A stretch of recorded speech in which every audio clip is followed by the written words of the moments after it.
우리 하장로님인 것 같은데 또 웃자 그러니까 감사한 것 같습니다. 여러분 앞으로 좀 밝게 웃는 좀 훈련을 좀 하시면 나쁠 건 없을 것 같습니다. 특히 남자들은 얼굴이 좀 보통 때 말을 안 하면 싸나운 얼굴인데 이 싸나운 얼굴도 웃으면 상당히 귀엽습니다. 여러분들 우리 행복한 교인들은 되도록이면 좀 부드러워지도록 좀 노력을 해주시고 그렇게 애써주시기 바랍니다. 집에서 맨날 저도 잔소리 듣는 게 좀 부드러워지라고 그러는데 배운 게 맨날 운동이나 근육질밖에 안 배워서 이렇게 잘 안 되는데 그래도 해보려고 많이 하니까 우리 성도들도 좀 가급적이면 눈꼬리 치켜 세우지 마시고 좀 웃는 얼굴로 주님께 또 성도들을 대하시기 바랍니다. 할렐루야. 우리 하나님은 우리 인간이 만든 어떤 우상이나 돌이나 나무처럼 일방적으로 하는 그런 신앙을 원치 않으십니다. 이게 매우 중요한데 우리 하나님은 우리가 이야기할 때 하나님은 살아계신다, 또 하나님은 생명이시다 이런 말을 씁니다. 그 이야기는 곧 하나님은 생각도 하시고 또 때로는 우리를 보고 기뻐도 하시고 또 사람 때문에 화도 나시고 그래 진노하기도 하시고 또 다윗과 같은 사람 보면 마음이 기뻐서 저는 내 마음에 합한 자다 이렇게 고백도 하시고 그게 바로 하나님이셔요. 하나님은 우리가 생각할 때 안 보이니까 잡히지 않으니까 그냥 있는지 없는지 이런 신앙이 아니고 지금도 우리를 지켜보고 계시고 다 생각도 하시고 이렇게 감정을 가지신 그런 하나님이라는 사실입니다. 그리고 하나님이 살아있다고 이렇게 이야기할 때는 결국 그분은 우리와 소통하기를 원하시는 또 교통하기를 원하시는 것이 우리 하나님이십니다. 만약에 우리가 돌을 깎아놓고 나무를 깎아놓고 아무리 얘기를 해보시기 바랍니다. 무슨 얘기가 있겠으며 무슨 대화가 되겠으며 그러나 성경은 끊임없이 하나님이 우리에게 말씀하시고 우리 또한 하나님께 나아갈 때 그분이 반응하시고 이런 것들을 계속 이렇게 기록해 나아갔다는 것을 우리는 염두에 둘 필요가 있습니다. 그래서 하나님을 살아계신 하나님이시다 이렇게 우리가 고백을 합니다. 그런데 하나님이 살아계시다 이렇게 말할 때에는 결국 그분도 인격이 있으시고 지정의가 있으시고 우리와 같이 생각도 하시는 하나님이시라기 때문에 결국에는 하나님과 우리 사이에는 오가는 게 분명히 있다는 것입니다. 이런 걸 보통 이제 유식하게 말하면 무슨 give and take, 한국말로 하면 주는 게 있으면 받는 게 있어야지 이렇게 돼 있습니다. 성경은 사실은 이것을 기록한 겁니다. 사람끼리도 주고받는 게 있을 때 원활한 관계가 되는 것처럼 하나님과 우리 사이도 반드시 이 관계가 성립되어야 건강한 신앙, 하나님이 원하시는 신앙이 될 수가 있습니다. 우리가 오해하는 것 중에 하나가 뭐냐면 이런 거예요. 하나님은 한량없이 우리에게 은혜를 주신다. 한량이라는 것은 양을 제한할 수가 없다는 것이죠. 한 대, 두 대, 한 말, 한 가마 이렇게 계산할 수가 없는 것이 하나님의 은혜다. 그 말이 틀린 건 아닙니다. 그러나 그 속에 담겨진 하나님의 의미를 잃어버리면 오해하게 됩니다. 우리가 많이 듣는 말 중에 예수 믿는 사람들이 좀 새겨서 생각해야 될 게 뭐냐면 무조건이래. 무조건. 하나님은 무조건 사랑하시고 하나님은 무한정 사랑하시고 하나님은 무조건 주신다. 이런 말들이 우리 기독교인들의 신앙을 자꾸만 왜곡하게 만들었다고 제가 말씀을 드렸습니다. 성경은 그렇게 나와 있지 않습니다. 그렇게 우리가 원하지 않는데 하나님 막 주시고 내가 하나님과 원수인데 막 주시고 하나님은 그런 하나님이 아니라고 되어 있습니다. 선악과를 딱 보시기 바랍니다. 첫 번째 사건이니까 하나님 말씀하십니다. 네가 이 선악을 알게 하는 나무의 열매를 먹지 말아라. 먹지 않으면 나와 함께 영원히 살 수 있지만 먹는 날에는 정령 죽으리라 이렇게 말합니다. 그리고 정말 이 아담이 그 선악과를 따 먹었을 때 아담의 영은 죽었고 아담 안에 있는 여러분과 지금 나의 영혼도 죽은 거예요. 하나님은 무한정 사랑하신다며 대값이 주신다면서 모든 걸 주신다면서, 무한정 은혜를 주신다면서, 그러면 내가 죄를 짓든 말든 나를 사랑해 주셔야지. 아니라는 거죠. 죄를 지은 자에게 하나님께서 언제 이렇게 따뜻하게 대한 적이 있습니까? 그렇지 않습니다. 성경은 이렇게 분명히 오가는 것을 분명히 기록하고 있습니다. 아브라함이 믿음의 조상이니까 아브라함에게 약속할 때에도 너는 본토 친척 아비집을 떠나라 이렇게 말을 해요. 여기까지만 딱 끝냈으면 하나님은 일방적인 하나님이 맞습니다. 그런데 그 다음에 나오는 게 뭐냐면 내가 너로 복의 근원을 삼고 네가 어디로 가든지 내가 너를 보호할 것이고 너를 저주하는 사람이 있으면 내가 그 사람을 저주하리라 이렇게 말을 해요. 하나님이 본토 친척 아비집을 떠나라 그리하면 내가 너를 지켜줄 것이고 복을 줄 것이다. 딱 약속이 딱 그렇게 되어 있다는 것이죠. 모든 것이 성경은 다 그렇게 오가는 걸로 되어 있습니다. 우리는 너무나 받는 게 익숙하다 보니까 하나님의 생명, 하나님의 구원, 하나님의 은혜 이런 걸 이야기할 때 다 준다고만 생각하는데 하나님께서는 반드시 우리에게 원하시는 게 있습니다. 그래서 여러분 기도는 분명히 나를 위한 것이 맞지만 기도도 하나님이 무한정 주시고 마음껏 주시고 대가 없이 줄 것 같으면 뭐하러 기도를 하라고 하겠습니까? 성경은 분명히 기도를 명하셨고 예수님께서도 너희가 내 이름으로 기도하면 내가 시행할 것이요 이렇게 말을 했다는 것이죠. 그럼 바꿔 생각하면 기록되어 있지 않지만 내가 기도하지 않으면 주님이 일하시지 않는다는 얘기잖아요. 아니 언제나 하나님께서는 무한정 사랑하시고 무한정 은혜를 주시고 하나님은 막 무조건 나를 사랑하신다면서 이게 뭔 얘기인가? 하나님은 반드시 조건을 걸으셨습니다. 기도하는 자에게 내가 응답할 것이고 예수를 믿는 자에게 내가 구원을 베풀 것이고 이렇게 정확하게 답을 내리고 있다는 것이죠. 그래서 하나님은 홀로 마음껏 짝사랑하시고 홀로 마음껏 일하시고 사람과 상관없이 일하시는 분이 아니고 반드시 주고받는 것을 원하시는 하나님이십니다.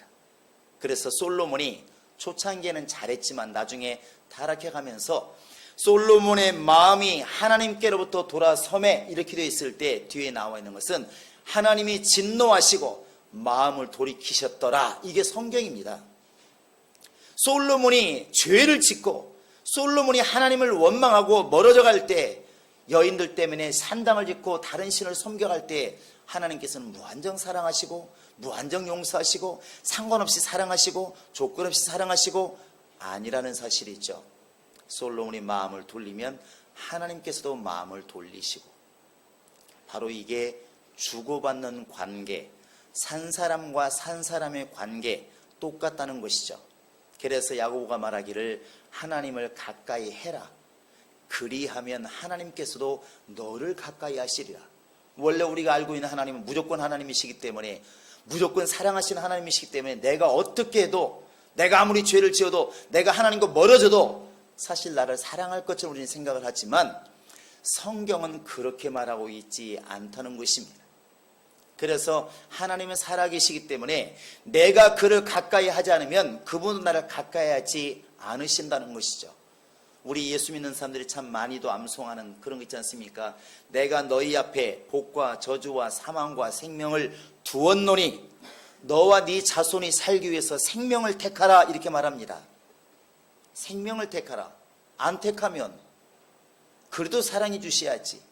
안 택하면 그래도 복을 주셔야지. 그게 우리가 믿는 하나님이시지 않습니까? 성경은 말하기를 네가 순종을 하면 네 떡반죽 그릇도 복을 받을 것이고 나가며 들어가며 복을 받을 것이고 네 자손도 천대 이르도 복을 받을 것이고 이렇게 되어 있지만 내가 그 말을 듣고 순종하지 않으면 두렵죠. 내가 너에게 화를 내릴 것이고 그 다음부터 있기도 두렵습니다. 이게 무슨 얘기입니까? 하나님은 나와 상관없이 일방적으로 무조건 나를 사랑하시는 하나님이 아니시고 하나님이 나에게 은혜를 베풀 때 은혜 받기를 원하시고 받은 것을 감사하기를 원하시고 그렇게 대응하기를 원하신다는 것이죠. 그래서 주는 게 있으면 받는 것을 주님은 원하시는 것입니다. 그건 사람끼리도 똑같아요. 여러분, 어떤 사람이 만약에 나에게 계속 여러분 맛있는 걸 사주고 잘해주고 때로는 돈도 주고 이상스럽게 신경을 쓰면 처음엔 너무너무 고맙다가 나중에 한 말 합니다. 뭐라고 말하겠습니까? 너 왜 이렇게 나한테 잘하냐? 이렇게 말을 하잖아요. 해요, 안 해요? 한 명만 하시는군요.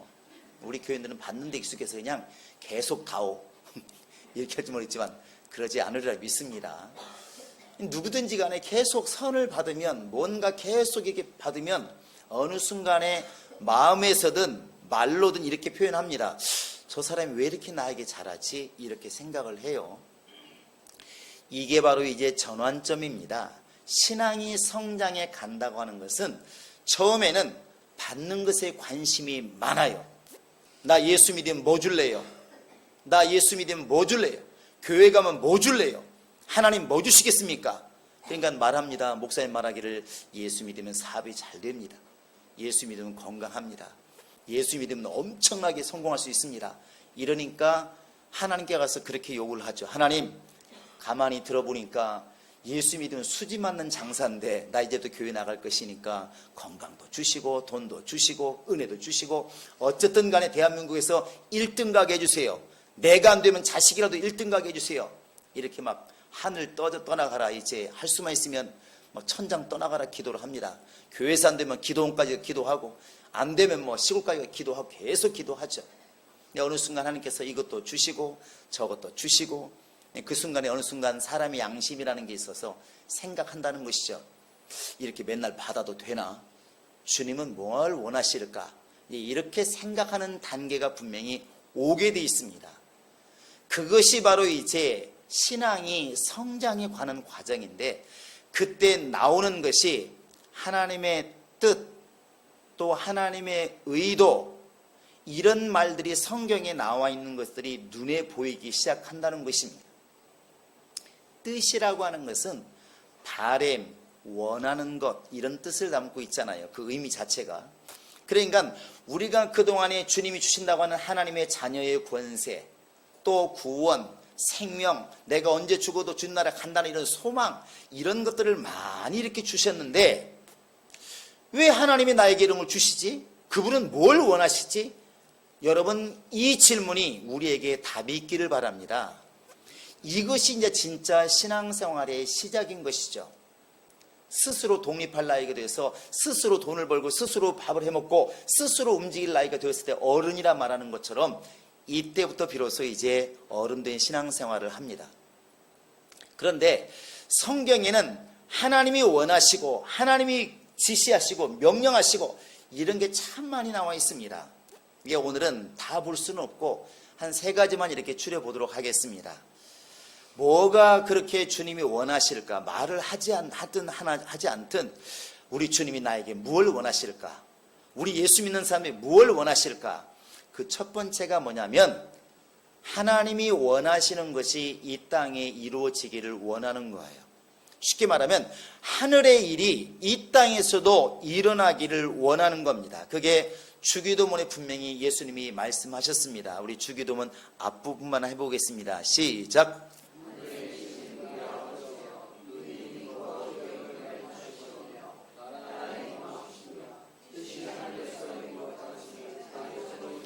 스톱. 자, 거기에 보시면 뜻이 하늘에서 이루어질 것이다, 이룬 것 같이. 이룬 것 같이는 과거입니다. 이미 이루어졌을까요? 안 이루어졌을까요? 이루어졌습니다. 한 천사가 하나님의 보좌를 이렇게 넘보고 하나님께 대항했을 때 결국 요한계시로 나와 있는 것처럼 3분의 1 천사가 땅으로 쫓겨 내려오게 되고 하늘은 이미 정리가 다 되었습니다. 자, 하나님께 대항하던 천사가 지금은 이제 하나님의 형상의 모양을 따라 지음받은 인간을 이렇게 공격을 합니다. 바로 하늘에서는 이미 다 정리가 되었는데 이 땅에서도 그렇게 바로 하나님의 나라가 이루어지기를 원하는 것, 그게 아버지의 마음이라는 것이죠. 어떻게 이루어지느냐? 여러분, 마태복음 12장 보면 이렇게 되어 있습니다. 성령을 통해서 너희가 귀신을 쫓아내는 것이면 하나님의 나라가 너희 속에 임하였느니라, 이렇게 말을 해요. 사람의 육체와 사람의 영혼은 우리는 속을 볼 수는 없습니다. 그런데 하나님께서 보실 때는 여기는 지금 하나님의 나라, 여기는 사단의 나라, 이렇게 딱 나누어져 있다는 거예요. 어떤 사람은 하나님의 나라가 이루어져 있고 어떤 사람은 사단의 나라가 이루어져 있다는 것이죠. 지금 이것은 완성된 것이 아니라 지금도 계속 일어나고 있는 일입니다. 그래서 땅에서도 이루어지기를 기도해라, 예수님이 이렇게 우리에게 명령하신 겁니다. 그래서 오늘 불신자 곧 사단의 나라가 이루어진 그 사람이 주님께 돌아와서 바로 성령으로 귀신을 쫓고 그 심령이 주님께로 돌아오면 바로 하나님의 나라가 이루어진 것이죠. 그래서 얼마나 주님이 기뻐하시는지 의인 99명보다 한 사람 죄인이 회개하고 돌아오면 아버지 나라에서는 잔치를 열 정도로 기뻐한다고 했습니다. 아주 기뻐한다. 왜? 바로 하늘에서 이루어진 그 하나님의 뜻이 이 땅에서도 이루어진 것이기 때문에 하나님은 그렇게 기뻐한다는 것입니다. 그래서 여러분과 지금 내가 성경을 볼 때 하나님 기뻐할 때 언제겠습니까? 아름답도다 주의 복음을 전하는 자들의 발이여 함과 같도다. 하늘에서 해와 같이 별과 같이 달과 같이 빛날 사람이 누구인가? 많은 사람을 주님 앞에 돌아오게 만든 사람이 빛날 것이다. 그게 바로 아버지의 뜻이라는 것입니다. 하늘에서 이루신 그 하나님의 나라가 깨끗해지는 그 뜻이 이 땅에도 사람 영혼 속에서 이루어지기를 원하는 것, 그게 아버지의 마음이라는 것이죠. 그래서 이 땅에서 우리가 아버지 뜻대로 하시옵소서 이렇게 기도하는 것은 사실은 많은 사람들을, 죄인된 사람들을, 사단의 사람들을 주님께로 돌아오게 만드는 것이 아버지의 뜻을 이루는 것입니다. 여러분과 지금 나에게 이런 전도의 열매가 많아지기를 주님의 이름으로 부탁을 드립니다. 두 번째는 요한복음 6장 20절에 보시면 이렇게 되어 있습니다. 내 아버지의 뜻은, 예수님이 직접 말씀하시는데, 내 아버지의 뜻은 내게 주신 자 중에서 하나도 잃어버리지 않고 마지막 날에 내가 그를 다시 살리는 것이 아버지의 뜻이라고 그랬습니다. 결국 예수 안에 들어온 사람은 예수가 어떻게 하든 하나도 잃어버리지 않고 마지막 날에 부활해서 아버지 나라에 가게 만드시는 것이 아버지의 뜻이라는 거예요. 결국 아버지는 예수 안에 있는 자들은 결코 잃어버리지 않기를 원한다는 것입니다. 그게 아버지의 마음이라는 거예요. 여러분, 우리가 지금 세상과 다른 곳에 살고 있는 것이 아닙니다. 여러분, 세상 사람과 우리 지금 다른 것을 먹고 있지 않습니다. 공기도 똑같은 공기를 숨쉬고 있고 똑같은 언어를 쓰고 있습니다. 그런데 왜 우리만 천국 간다고 이렇게 말할 수 있을까? 그것은 바로 우리가 예수라고 하는 그 구원 방주 안에 들어있기 때문에 그런 거 아니겠습니까? 여러분, 이것을 이렇게 한번 이해해 보시기 바랍니다. 지금 세상에는 죄가 없어졌을까? 그건 아닌 것이죠. 죄는 아마 끝까지 갈 겁니다. 그런데 우리는 지금 죄가 전혀 안 짓고 아예 죄와 상관없어서 이렇게 구원받을까? 그것도 아닌 것 같습니다. 우리 속사람이 매일 보면 성질내고 화내고 쌈박질하는 거 보면 우리도 별다를 것 같지는 않아요. 물론 몇 명은 깨끗하겠지만 보통 사람께 잘 안 됩니다. 근데 뭐가 다를까? 여러분, 비가 억수같이 여름에 소나기가 올 때 들판에 두 사람인데 한 사람 비를 맞고 한 사람 비를 맞지 않습니다. 왜 그럴까요? 한 사람은 우산을 쓰고 있는 거예요. 비가 그 자리만 안 오는 것도 아니고 다른 땅도 아니고 공기가 다른 것도 아닙니다. 우산을 쓰고 있을까 안 쓰고 있을까, 거기에서 비를 맞느냐 안 맞느냐 차이인 거예요. 비는 여전히 오고 있는 겁니다. 세상이 똑같고 공기도 똑같고 언어도 똑같고 똑같은 음식을 먹고 살고 있는데 뭐가 다를까? 여러분과 지금 나는 마치 우산과 같이 홍수가 나도 배에 있는 방주와 같이 예수 안에 있기 때문에 우리는 구원을 받는 겁니다. 할렐루야. 그래서 성경은 끊임없이 우리에게 당부하는 게 뭐냐면 예수 밖으로 나가지 말아라, 예수 안에 있으라, 예수 안에 거하라, 예수와 함께 해라, 계속 이런 명령을 하는 것입니다. 그게 아버지가 원하는 것이기 때문에 그렇습니다. 여러분, 언제 우리가 이 땅을 떠날지는 모르겠지만 우리 영원히 늘 주님과 함께 하시기를 주님의 이름으로 부탁을 드립니다. 내 영혼아 예수 안에 거하자. 시작. 내 영혼아 예수 안에 거하자.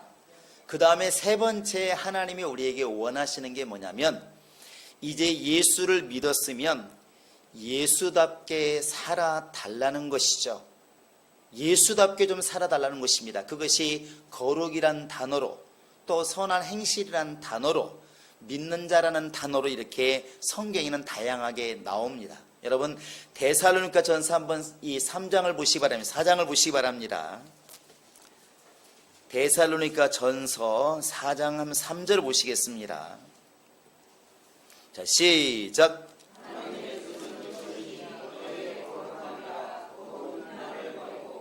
자, 거기 보시면 너희는 뭘 해라? 너희는 너희의 거룩함을 가지고 있는 것이 아버지의 뜻이라 이렇게 나와 있고, 오늘 본문에 와보시면 자, 그러면 15절부터 18절까지 읽습니다.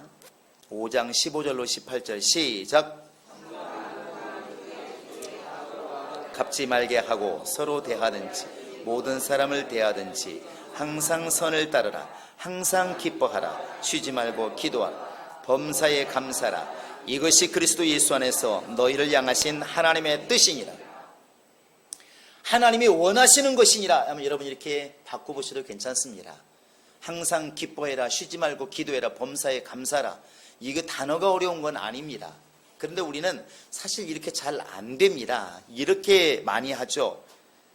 좋은 일이 있으면 기뻐하고, 눈 빠지게 급한 일이 있으면 기도하고, 너무나 좋은 일이 있으면 감사하고, 이렇게 하잖아요. 이게 사실 우리의 삶이에요.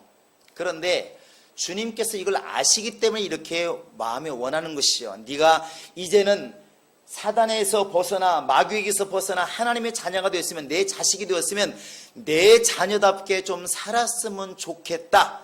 그게 뭐냐면 세상 것이 좀 있다고 헬렐레 하고 없다고 기죽고 이러지 말고 그냥 항상 좀 기뻐했으면 좋겠다. 내가 예수 안에 있다는 것이 얼마나 감사하고 기쁜가. 기도도 이제는 내 것이 급할 때는 기도하고 급할 거 없으면 하나님이 알아서 하시겠지가 아니라 나를 위해 기도하고 너를 위해 기도하고 주님의 일을 위해서 기도하는, 날마다 기도하는 그런 사람이 되었으면 좋겠다. 그리고 눈에 보이는 어떤 세상 것이 이루어지면 감사하고 그렇지 않으면 늘 원망하고 이런 신앙이 아니라 내가 주님의 사람이 된 것이 일생 동안 감사로 배어나오는 사람이 되었으면 좋겠다. 아버지가 그렇게 원하신다는 것이죠. 여러분, 예수 믿는 사람이 예수 믿는 사람답게 사는 것은 정말 영적으로 우리가 해야 할 일입니다. 이게 참 쉽지 않은 것이죠. 이게 사람 되기가 쉽지 않다고 그러잖아요. 따라해 보시기 바랍니다. 손을 다 피시고 접어가면서 고백을 합니다. 사람이면 다 사람이냐? 사람이 사람다워야 사람이지. 이 마지막 사람이 진짜 사람인데 여기까지 가기가 진짜 어렵다는 거예요. 요즘에 여러분 뉴스 보면 살벌하잖아요. 어떤 분들은 그래서 아예 뉴스를 깊이 안 본다고 그래요. 그냥 누구를 살해했다 그러면 옛날에는 그냥 그 살해로 끝났는데 지금은 방법을 다 일러줍니다. 손 잘라, 목 잘라, 발이 잘라 다 이렇게 일러줘. 겁나서 못 살게. 이건 도살장 얘기도 아니고. 지금 시대가 그만큼 악해졌잖아요. 그 사람이라 볼 수 있느냐? 많은 사람들이 이건 사람이 아니고 짐승이다 이런 말을 많이 씁니다. 그러면 우리가 한 발짝 더 나아가서 우리가 세상 사람과 분명히 달라야 되는데 뭐가 달라야 되느냐? 믿는 사람으로서, 믿음으로서 분명히 달라야 됩니다. 이것을 예수님께서는 소금이 제 맛을 잃으면 무엇으로 짜게 하겠느냐. 예수 믿는 사람이 세상 속에 나아가서 세상 사람과 똑같이 말하고 똑같이 살면 무엇으로 세상을 변화시킬 수 있겠느냐. 이렇게 이제 우리가 묻고 있는 것이죠. 이 말하면서 기억하면서 떠오르는 것은 이제 다니엘 같은 사람입니다. 다니엘이 바벨론으로 지금 잡혀가 있는 상황이 있죠. 나라도 내 나라가 아니고 왕도 예수 믿는 왕이 아니고 법도 지금 내 편이 아닙니다. 그러나 하루에 3번씩 예루살렘을 향하여 창틀을 보고 기도합니다. 끝까지 기도하고 믿음을 지켜나갑니다. 나중에 그 믿음이 왕을 굴복시키고 왕으로 하여금 하나님을 찬양하게 만드는 역사가 벌어지는 것이죠. 만약에 다니엘이 무릎을 꿇었더라면, 만약에 다니엘이 그냥 약삭빠르게 갔더라면 이 길은 갈 수가 없는 겁니다. 예수 믿는 사람이 예수 믿는 사람답게 산다고 하는 것은 지금 당장 환난이 오고 어려워도 이 믿음을 내가 지켜나가는 데 의미가 있는 것입니다. 그래서 여호수아 같은 사람이 여호수아 24장 15절에 보면 이렇게 말씀하고 있지 않습니까? 너희들은 내가 통제할 수가 없다. 너희들이 만약에 가나안 신이 오라 보이면 그 신 섬겨라. 하나님이 오라 보이면 하나님을 섬기고 너희들 마음대로 해라. 내가 어떻게 할 수가 없지만 분명한 것은 나와 내 집은 하나님만 섬기겠노라 이렇게 말을 합니다. 이게 이제 신앙 아니겠습니까? 이게 바로 이제 믿음이라는 것이죠. 이걸 누가 원하시느냐? 우리 아버지가 원하신다는 겁니다. 그래서 아버지 뜻이라 이렇게 말을 하는 것입니다. 여러분, 내가 지금 주님께 받는 거, 우리는 받는 것에 관심이 많기 때문에 누가 능력 받았단다, 누구는 영감 있단다, 누구는 뭐 돈을 받았단다, 하나님께서 집을 주셨단다, 많은 세상 것들을 받은 것에 우리가 많은 간증을 하지만 이제부터는 반대 질문도 한번 해보시기 바랍니다. 저렇게 주님께 많은 걸 받았는데 저 사람은 주님께서 원하시는 것을 이루어주고 계실까? 더 나아가서 나도 정말 주님께서 원하시는 것을 내가 이루고 있을까? 그런 삶을 살고 있을까? 우리를 돌아보는 것이 중요하다고 생각합니다. 다른 사람이 하고 안 하고 무슨 의미가 있을까요? 주님은 지금 나를 지켜보고 계시는데, 여러분, 하나님은 끊임없이 내 마음은 여기에 있다. 나는 이걸 원한다. 네가 이래 주기를 원한다. 이렇게 지금 성령을 통해서 계속 우리에게 말씀하고 있습니다. 여러분, 기뻐하는 거, 기도하는 거, 범사에 감사하는 거, 이것은 믿는 자가 해야 될 한 부분인 것입니다. 더 중요한 아버지께서 원하시는 것들이 무엇인지를 성령을 통해서 느끼고 알고 그렇게 행하여 나아갈 때 비로소 우리 신앙이 이제 장성했다고 말할 수가 있을 것입니다. 세상 사람들이 어찌하든 간에, 또 믿음이 약한 사람들이 어떻게 행동하든 간에 우리 성도들은 그래도 연륜도 있고 말씀도 안다고 한다면 정말 지금부터는 아버지가 원하시는 것들을 이루기 위해서 나를 지키고 믿음을 지키고 그렇게 나아갈 수 있기를 주님의 이름으로 부탁을 드립니다. 할렐루야. 여러분 모두에게 주의 뜻을 이루는 능력이 있기를 주님의 이름으로 축원합니다. 이 시간 나같이 우리 이를 놓고 기도하겠습니다.